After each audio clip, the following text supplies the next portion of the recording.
Soalan keempat. Cik Isma terkentut di dalam air semasa berpuasa pada bulan Ramadan. Apa hukumnya? Sah ataupun tidak? Sah. Betul. Soalan kelima. Membaca Al-Quran dan bersedekah di bulan Ramadan lebih berganda pahalanya daripada bulan-bulan lain. Betul ataupun tidak? Betul. Okey. Ya, lah. Betul ataupun tidak? So kita ada tambahan 2 extra lagi soalan untuk korang jawab. Soalan yang keenam.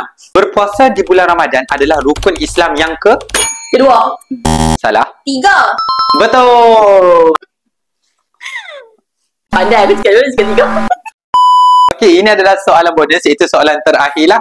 Zainul terlupa bangun sahur, tetapi Zainul teruskan berpuasa seperti orang lain yang bangun sahur. Apa hukumnya?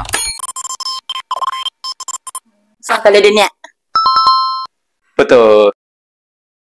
Okey, so tu je soalan kita untuk edisi kuis bulan Ramadan pada tahun ini. Korang kalau nak tengok konten-konten yang lebih menarik, korang jangan lupa follow and like Utan King kalau korang tengok video-video yang lebih menarik. Bye. Tu je kan? Baiklah, macam meriah sikit. Bye.